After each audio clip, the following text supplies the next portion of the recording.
Hello ನಮಸ್ಕಾರ ವೀಕ್ಷಕರೇ.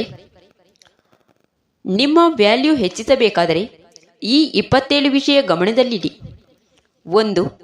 ನೀವು ಹೇಳಿದ ಮಾತನ್ನು ಅಥವಾ ಯಾವುದೇ ಕೆಲಸವನ್ನು ಯಾರಾದರೂ ತಿರಸ್ಕರಿಸಿದಾಗ ಅವರ ತಿರಸ್ಕಾರವನ್ನು ನಗುತ್ತಾ ಸ್ವೀಕರಿಸಿ. 2. ಕೆಲವು ಸಲ ಇಲ್ಲ ಎಂದು ಹೇಳುವ ಧೈರ್ಯವಿಲ್ಲದೆ ಇಲ್ಲ ಎಂದು ಹೇಳಿದರೆ ಎಲ್ಲಿ ಅವರು ಬೇಸರ ಮಾಡಿಕೊಳ್ಳುತ್ತಾರೋ ಎನ್ನುವ ಹೆದರಿಕೆಯಿಂದ ಎಲ್ಲದಕ್ಕೂ ಒಪ್ಪುತ್ತಾ ಹೋದರೆ ನಿಮಗೆ ತೊಂದರೆಯುಂಟಾಗುತ್ತದೆ. 3. ನಿಮ್ಮ ಆತ್ಮವಿಶ್ವಾಸವನ್ನು ಹೆಚ್ಚಿಸಿಕೊಳ್ಳಿ ಮತ್ತು ಇಲ್ಲ ಎಂದು ಹೇಳಲು ಕಲಿತುಕೊಳ್ಳಿ. ಯಾರು ಏನೇ ಕೇಳಿದರೂ ಕೊಡುತ್ತೇನೆ, ಮಾಡುತ್ತೇನೆ, ಬರುತ್ತೇನೆ ಎಂದು ಹೇಳುವುದನ್ನು ನಿಲ್ಲಿಸಿ. 4. ಅರ್ಥ ಮಾಡಿಕೊಳ್ಳಲು ತಯಾರಿಲ್ಲದವರು ನೀವು ಎಷ್ಟೇ ಗೋಗರಿದರೂ ಮಾತನ್ನು ಕೇಳದೆ ನಿಮ್ಮ ಮನಸ್ಸನ್ನು ನೋಯಿಸುತ್ತಾರೆ. 5. ಎಲ್ಲರನ್ನೂ ಖುಷಿಪಡಿಸಲು ಒದ್ದಾಡಬೇಡಿ. ಎಲ್ಲರಿಗೂ ನಿಮ್ಮ ಒಳ್ಳೆತನದ ಸರ್ಟಿಫಿಕೇಟ್ ತೋರಿಸುತ್ತಾ ತಿರುಗಬೇಡಿ. ಅರ್ಥ ಮಾಡಿಕೊಳ್ಳುವವರು ನಿಮ್ಮನ್ನು ಹೇಗೋ ಅರ್ಥ ಮಾಡಿಕೊಳ್ಳುತ್ತಾರೆ. 6. ನೀವು ಒಬ್ಬರೊಂದಿಗೆ ಮಾತನಾಡುವಾಗ ಅವರು ಪದೇ ಪದೇ ಸುತ್ತಮುತ್ತ ನೋಡುವುದು, ಮೊಬೈಲನ್ನು ನೋಡುವುದು ಮಾಡುತ್ತಿದ್ದರೆ ತಿಳಿದುಕೊಳ್ಳಿ ಅವರಿಗೆ ನಿಮ್ಮಲ್ಲಿ ಆಸಕ್ತಿ ಇಲ್ಲ ಎಂದು. ಹೀಗಿರುವಾಗ ನೀವು ಅಂಥವರನ್ನು ದೂರವಿಡುವುದೇ ಉತ್ತಮ. 7. ಇಂತಹ ಪರಿಸ್ಥಿತಿಯಲ್ಲಿ ನಿಮ್ಮ ಸ್ವಗೌರವದ ಬಗ್ಗೆ ಆಲೋಚಿಸಿ. 8. ನೀವು ಪದೇ ಪದೇ ಒಬ್ಬರಿಗೆ ಮೆಸೇಜ್ ಮಾಡುತ್ತಿದ್ದರೆ ಅಥವಾ ಕಾಲ್ ಮಾಡುತ್ತಿದ್ದರೆ ಅವರು ರಿಪ್ಲೈ ಮಾಡುತ್ತಿಲ್ಲವಾದರೆ ತಿಳಿದುಕೊಳ್ಳಿ ಅವರಿಗೆ ನಿಮ್ಮಲ್ಲಿ ಆಸಕ್ತಿ ಇಲ್ಲ ಅಥವಾ ಅವರಿಗೆ ನಿಮಗೆ ಕೊಡುವಷ್ಟು ಸಮಯ ಇಲ್ಲ ಎಂದು.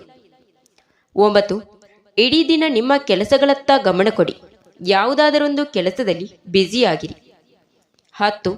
ಯಾರಿಗೂ ಯಾರ ಮಾತಿಗೂ ತಕ್ಷಣ ರಿಪ್ಲೈಯನ್ನು ಕೊಡಬೇಡಿ. ಮಾತನಾಡುವ ಮೊದಲು ಅದರ ಪರಿಣಾಮಗಳ ಬಗ್ಗೆ ಯೋಚಿಸಿ ಅನಂತರವೇ ಉತ್ತರ ಕೊಡಿ. 11. ಹೆಚ್ಚಾಗಿ ಶಾಂತವಾಗಿರಿಸಲು ಪ್ರಯತ್ನಿಸಿ.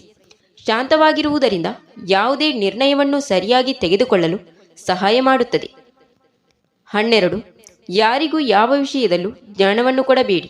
ಯಾಕೆಂದರೆ ಈಗಿನ ಕಾಲದಲ್ಲಿ ಎಲ್ಲರೂ ಜ್ಞಾನವನ್ನು ಹೊಂದಿರುವವರೇ ಆಗಿರುವುದರಿಂದ ನೀವು ಸುಮ್ಮನೆ ಜ್ಞಾನವನ್ನು ಕೊಡಲು ಹೋದರೆ ಅವರು ನಿಮ್ಮನ್ನು ಬೇರೆದ್ದೇ ದೃಷ್ಟಿಯಿಂದ ನೋಡುವ ಸಂಭವವಿರುತ್ತದೆ. 13. ಕೇಳುವ ಮೊದಲು ಯಾರಿಗೂ ಸಲಹೆಯನ್ನು ಕೊಡುವ ತಪ್ಪನ್ನು ಮಾಡಬೇಡಿ. ಯಾಕೆಂದರೆ ನೀವೆಷ್ಟೇ ಒಳ್ಳೆಯ ಸಲಹೆ ಕೊಟ್ಟರೂ ಜನರು ಅವರಿಗೆ ಬೇಕಾದದನ್ನೇ ಮಾಡುವರು. ಹಾಗಾಗಿ ಸುಮ್ಮನೆ ಯಾರಿಗೂ ಸಲಹೆಯನ್ನು ಕೊಡಲು ಹೋಗಬೇಡಿ. 14. ಹೆಚ್ಚು ಮಾತನಾಡುವ ಅಭ್ಯಾಸವನ್ನು ಕಡಿಮೆ ಮಾಡಿ. ಎಷ್ಟು ಅವಶ್ಯಕತೆ ಇದೆಯೋ ಅಷ್ಟೇ ಮಾತನಾಡಿ ಸುಮ್ಮನಾಗಿ.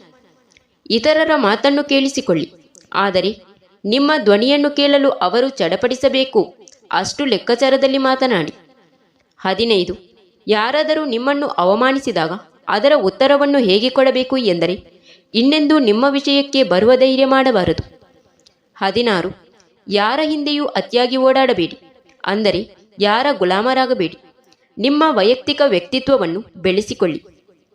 17. ನಿಮ್ಮ ಕೆಲಸದಲ್ಲಿ ಎಕ್ಸ್ಪರ್ಟ್ ಆಗಿ ಯಾವುದೇ ಕೆಲಸ ಮಾಡುತ್ತಿದ್ದರೂ ಆ ಕೆಲಸದಲ್ಲಿ ಚುರುಕಾಗಿರಿ.